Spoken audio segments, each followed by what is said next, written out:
फलटणमध्ये EVM मध्ये बिघाड झालेला आहे। या घडीची महत्त्वाची बातमी, साताऱ्यातल्या फलटणमध्ये ईव्हीएम मध्ये बिघाड आहे। मतदान प्रक्रिया थांबवली आहे। प्रभाग क्रमांक 13 मधील 4 नंबरच्या मतदान केंद्रावर ईव्हीएम मशीनमध्ये बिघाड झाल्यानं या ठिकाणी मतदान प्रक्रिया थांबवण्यात आलेली आहे। फलटणमध्ये सकाळपासूनच मतदान प्रक्रियेला सुरुवात होती, मात्र अचानक ईव्हीएम मध्ये बिघाड झालेला आहे प्रभाग क्रमांक 13 मध्ये आणि गोंधळ उडालाय। निवडणूक प्रक्रिया थांबवण्यात आलेली आहे।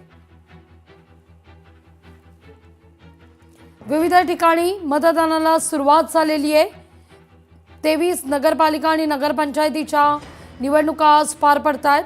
त्या साताऱ्यातल्या फलटणमध्ये या ठिकाणी निवडणुकीला सुरुवात होती सकाळपासून, पण अचानक ईव्हीएमच या ठिकाणी बंद पडलेला आहे, बिघाड झालेला आहे ईव्हीएम मध्ये।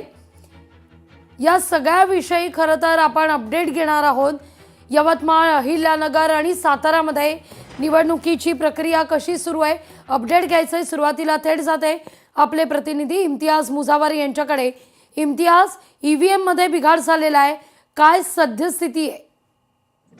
नक्कीच आज फलटणची ही निवडणूक मोठ्या प्रमाणात चुरशीची सुरू आहे आणि एकंदरीतच आज सकाळपासून 7 वाजल्यापासून मतदारांचा उत्साह मोठ्या प्रमाणात या ठिकाणी दिसतोय। माझ्या पाठीमागे मतदारांची रांगा लागलेल्या आहेत। मात्र आज वॉर्ड क्रमांक 13 मध्ये जी ईव्हीएमच्या मशीनमध्ये थोडासा बिघाड झाल्यामुळे काही प्रमाणात त्या ठिकाणी गोंधळ निर्माण झाला होता।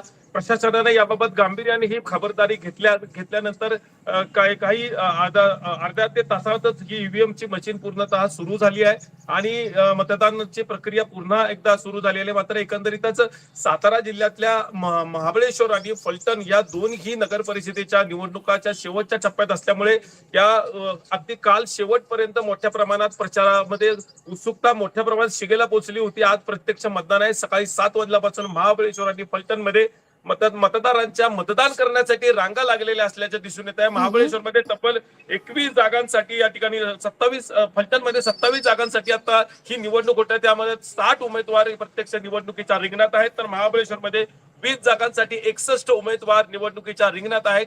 यामध्ये एकंदरीतच महाबळेश्वर मध्ये मदत पुनर्वसन मंत्री मकरंद पाटील यांची प्रतिष्ठा त्या ठिकाणी पणाला लागली असल्याचं पाहावयास मिळतंय आणि फलटण मध्ये मात्र मोठा सामना त्या ठिकाणी पाहायला मिळतो। रामराजे नाईक निंबाळकर त्याचबरोबर माजी खासदार रणजितसिंह नाईक निंबाळकर या दोन्ही मध्ये भाजप आणि शिवसेना एकनाथ शिंदे गटामध्ये त्या ठिकाणी सामना पाहावयास मिळतो। एकंदरीत फलटण मध्ये आज सकाळपासून मोठ्या प्रमाणात मतदारांनी रांगा लावलेल्या आहेत। उत्स्फूर्तपणे मतदानासाठी फलटणचे नागरिक या ठिकाणी बाहेर आल्याचं आपल्याला पाहावयास मिळते। माझ्या पाठीमागे ही मतदाराची पूर्णतः रांग लागलेली असल्याचे काही छोट्या छोट्या मतदान केंद्रावर अशा पद्धतीने ही रांगा लागलेल्याचं पाहावयास मिळते। परिस्थिती साधारणतः किती काळ कायम असेल? बिघाड दुरुस्त करण्याच्या दृष्टीने काही पावलं?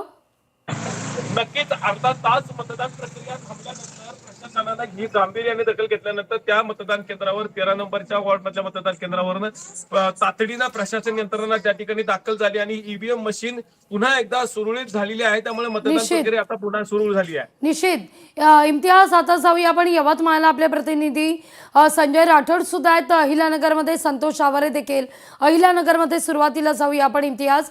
संतोष, काय सध्या परिस्थिती आहे? किती टक्के मतदान झालेलं आहे? कसा प्रतिसाद मिळतोय?